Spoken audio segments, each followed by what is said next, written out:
We had just left Victoria, and honestly, it couldn't have come any sooner.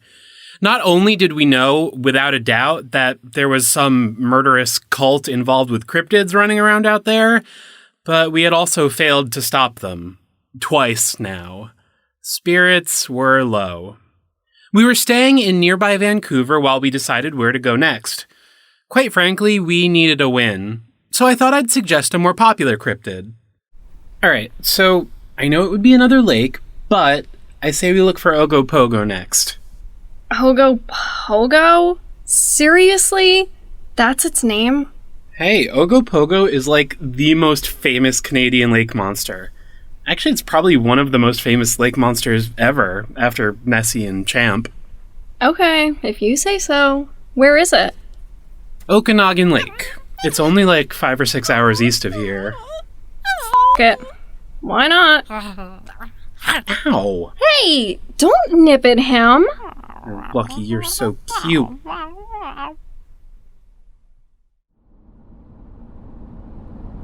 You know, I'm glad we've known each other for so long. Okay. Why? Well, first that old Polybius guy, now Quentin. I don't know if I'll ever be able to trust anyone that says they want to help me. Right. Sorry. Whatever. My grandfather didn't need any help, and neither do I. Besides you, I mean. Thanks. But, you're wrong. What? We get a lot of help. Donna, Robbie, Christine, everyone on Monsters Den. Hell, even Faulkner saved our life once. Not everyone is out to get you. Yeah, you're right. That's reassuring, I guess. Although Faulkner's maybe not the best example. Yeah, but you get my point. I do. So, have you had any more luck finding info on the cult? Or Quentin? No, not yet. Sorry. That's okay. It's just so weird. Why cryptids? Well, I mean, it does kind of make sense. Oh, yes, of course. Well, obviously a lot of cryptids have weird abilities, and it's pretty clear that at least some of them have been remembered as mythical creatures. Creatures like that have always been, well, maybe not worshipped, but certainly revered and respected. Is it so crazy to think they would still inspire that kind of reaction in people, even today? Okay, that does actually make sense. Yeah. Now, I still don't know about, what do you call it, transubstantiation? No, Apotheosis. Right. Yeah, I don't know either. I really hope he is just delusional. Anyway, why don't you tell me about this, what was it? Stupid name? Ogopogo. Yeah, that. Okay, so there are legends of a creature in Okanagan Lake going back at least a few hundred years. The native tribes in the area called it Naha'aitik, or Naitaka, which means lake demon, although it might also mean snake of the water. I don't know. Either way, Naitaka demanded a sacrifice for anyone crossing the lake in exchange for safe passage, so travelers would usually bring chickens with them to drop into the river. Aw, not cool. Yeah. Though apparently Naitaka was more of a spirit to them than a literal creature. The earliest recorded sighting I could find comes from 1873. This pioneer woman reported seeing something snake-like in the water. Now, the actual name Ogopogo comes from the 1920s. There was this song in England called The Ogopogo, the Funny Foxtrot. It's basically a nonsense song about a monster called the Ogopogo. I don't know what it has to do with the lake, but apparently someone made the connection at some point and it stuck. Wow. That's even more stupid. I'm calling it Naitaka. Okay. Around that same time, a group of apparently 30 cars all saw the creature from the road, but I couldn't find any actual descriptions from any witnesses. A group of boaters saw it in 1947. One witness described it as having a long, sinuous body, 30 feet in length, consisting of about 5 undulations, apparently separated from each other by about a 2-foot space in which that part of the undulation would have been underwater. There appeared to be a forked tail, of which only one half came above the water. From time to time, the whole thing submerged and came up again. Then in 1978, roughly 20 people saw it from a bridge. Apparently they saw a head coming out of the water, followed by 3 black bumps behind it. Wow. So a lot of people have seen this thing. Yeah, definitely. And this isn't even counting all the sightings that are from just 1 or 2 people. Like I said, it's pretty popular. Which is why this is, more of a general overview. We could spend a lot more time just reading up on statements alone. So this is mostly summarized. Now, it's usually reported to be snake-like, and looking like a log comes up a lot too. Witnesses have placed it anywhere from 12 to 40 feet long, and its head has been described as looking like anything from a horse to a goat or sheep to an alligator or, again, a snake. Those all look very different. Yeah. Wildly varying descriptions always seems to be a common factor with lake monster reports. Any theories? Yeah, take your pick. Basilosaurus, Mosasaurus, Plesiosaur. If it lived in the water and it's extinct, there's been a theory for it. Could be another eel like Caddy. Could be a lot of things. Just like always.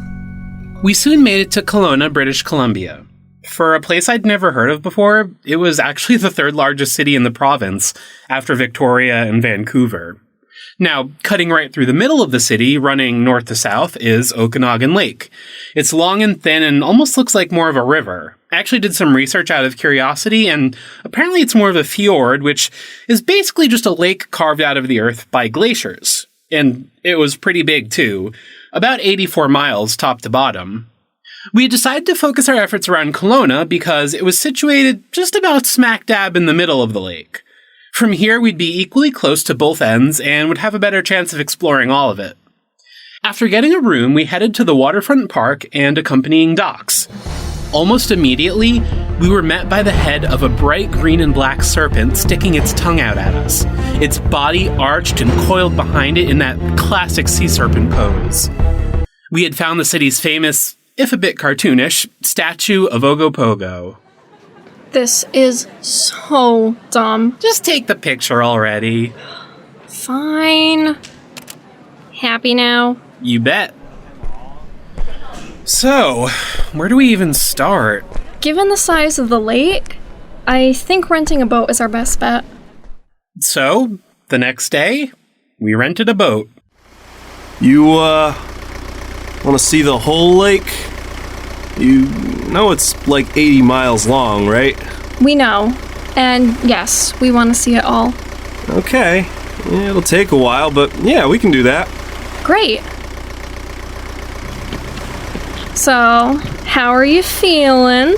I forgot how awful this is. You'll get over it. Eventually. I guess we just have to get out on the water more often. Hopefully we don't run out of aquatic cryptids. Given how many lake monsters there are around the world, I don't think that's a problem we'll be having anytime soon. By the end of the day, we had managed to check out the entirety of the southern half of the lake. We didn't see anything of note, at least not anything cryptid related, and we finally got back to Kelowna around dusk. We returned to the docks the next morning, ready to venture north this time. I'm just saying, Naitaka sounds cool and all, but nobody calls it that. Nobody knows what Naitaka is. Everyone knows Ogopogo. Well, at least people that know cryptids. Ogopogo is such a dumb name. It sounds dumb, it doesn't mean anything, and I am not calling it that. Okay, jeez. Hey, folks. Hi there. I'm sorry to intrude, but, couldn't help overhearing. You two looking for Ogopogo? You mean the lake monster Naitaka? Yeah. You know, I saw her once. Really? Oh, for sure. What did it look like? Well, it's the damnedest thing. I can't really say. Now, I saw it, that's for sure, but I don't know. It's hard to remember. Yeah, that happens sometimes. Do you remember where you saw the creature? Yeah, sure do. It was further up north. There's this little inlet that people mostly avoid. Can you take us there? I could, but you sure you want to find it?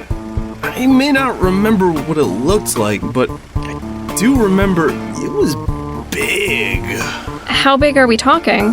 Like, big enough to wreck the boat? Yeah, if it wanted to. Yikes. Well, did it try to attack you when you saw it? No, I was pretty far away. I just saw it as it was submerging under the water. Let's go. Alright, if you insist. The boat's pilot, Bruce, led us north, towards the area in which he had claimed to see Ogopogo. As we approached the inlet, he cut the engine. So, this is where you saw it? Yeah, just up ahead. So, you're sure you want to get in closer? Yeah. Guys, might want to start the engine back up. With the engine off, the boat had continued to drift in the water, slowly inching closer to the inlet. Without warning, a wake appeared in that part of the water. Something incredibly large was moving under the surface. It was swimming right towards us. We should get going. Turn this thing around. Way ahead of you! Oh my god, it's the size of a whale! Faster! I'm going as fast as I can! The creature kept pace with us for a few nerve-wracking minutes, nearly ramming the boat a few more times before turning around just as suddenly as it had attacked in the first place. Unsurprisingly, Bruce insisted that we return to town after that. Sorry that we almost got your boat destroyed. No, it's my fault for saying anything. You two enjoy the rest of your time here, and if you want to go out on the lake again, you find someone else. Right. After leaving the docks, we picked up some dinner and returned to our room. Well, we probably shouldn't go back out on a boat again. No shit, Lucas. Why do you think it was so aggressive? I mean, I don't think it wanted to eat us. You saw the way it just gave up chasing us. Yeah. My best guess? I think it was protecting its territory. And once we got far enough away, it backed off. Okay. But if Ogo is that defensive, shouldn't there be way more stories of people getting attacked? I know Bruce said it was an area that people usually avoid, but still, it was on top of us, like, as soon as we got there. And he said it wasn't that aggressive the first time he saw it. I don't know. I think we need to do more investigating before we leave town. We should go on foot tomorrow. Check out the area from land. Alright, sounds good. The next day, we drove about an hour north. After we parked and then hiked a short distance, we found ourselves on a hillside overlooking the area of the lake where we had first encountered Ogopogo the day before. We had brought our tent and decided to just stay in the area for a few days to see if we could learn anything else about the creature.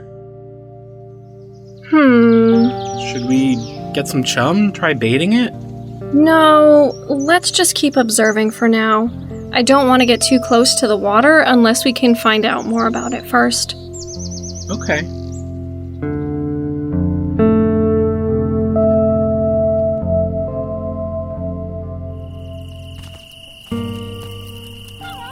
Home on the lake, where the deer and the tatzelworms play. Oh god, could you imagine more than one of her? Oh, I'm exhausted just thinking about it. Yeah, you. You're a real menace, Fritz. On the third day, late in the afternoon, we were finally in luck. Hey, I think I've got it. That is it, right? Not just another log? Here, let me see. No, it's going too fast to be a log. Is it just me, or does it look way smaller than it did the other day? Oh my god. Duh, of course. What? It wasn't defending its territory. It wasn't? No, it was defending its children.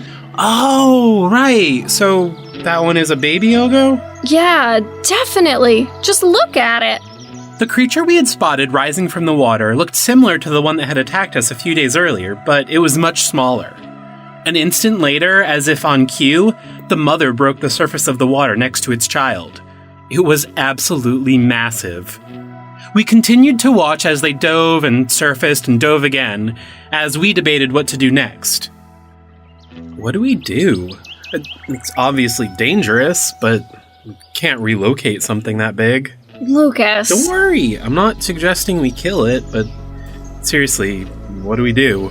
Just leave and hope for the best? All we need to do is make sure that people stay out of this area, which it sounds like they already do for the most part. I'm sure we can figure out something. Alright, let's think. About an hour later, we drove back into town. Nia had finally gotten an idea. Okay, thank you so much. Yup. Okay, bye. Well, they bought it? You bet they did. As far as they know, a population of steelhead trout have made themselves home in that area of the lake. That'll make sure that boats stay away from the area. And even if they figure out we were lying, it should take long enough that the child can grow bigger and Mom will grow out of her overprotective mama bear phase. Wait a sec. What? If they think some endangered fish are living there, aren't they gonna try and, go looking for them? No, it's not like it's some new species that they would need to find proof of. And it's not so threatened that they would need to go in and rescue specimens for conservation or whatever else. They're just endangered enough to be protected without any real interference. Okay, sounds good enough to me.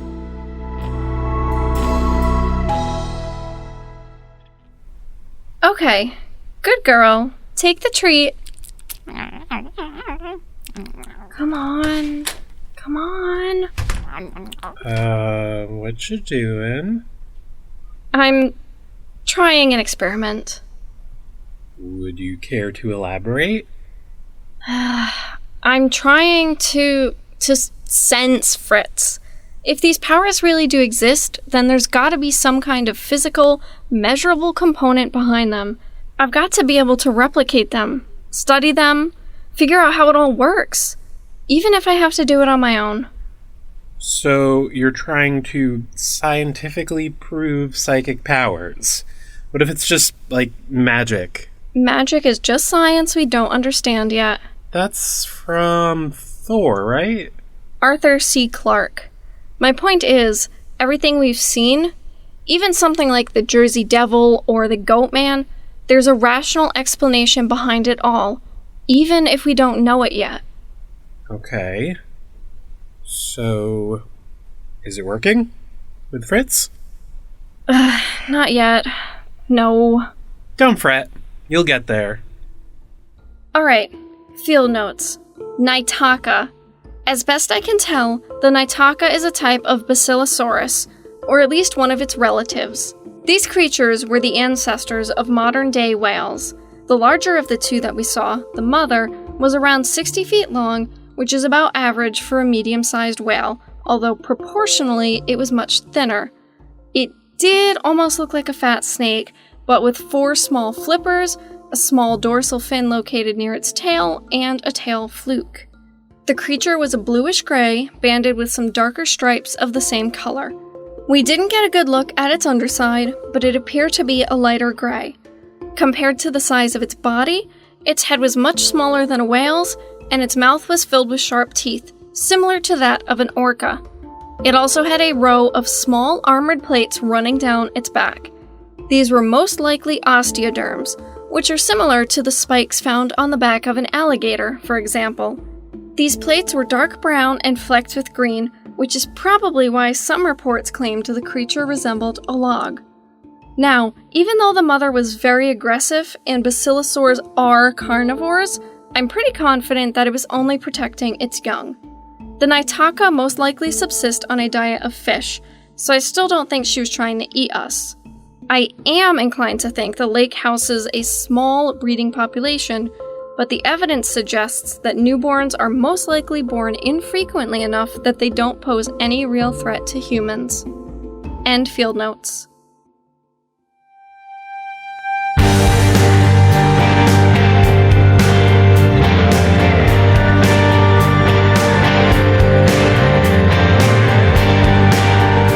The Cryptid Cases has been a production of Little Giant Monsters.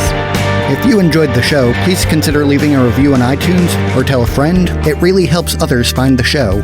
If you'd like to follow us on social media, search for Little Giant Monsters on Facebook, Twitter, or Instagram. You can also visit our website, littlegiantmonsters.com. Check out any of these pages to see other projects we're working on, as well as a new Cryptid sketch every Monday after the new episode. Thanks for listening, and see you again soon.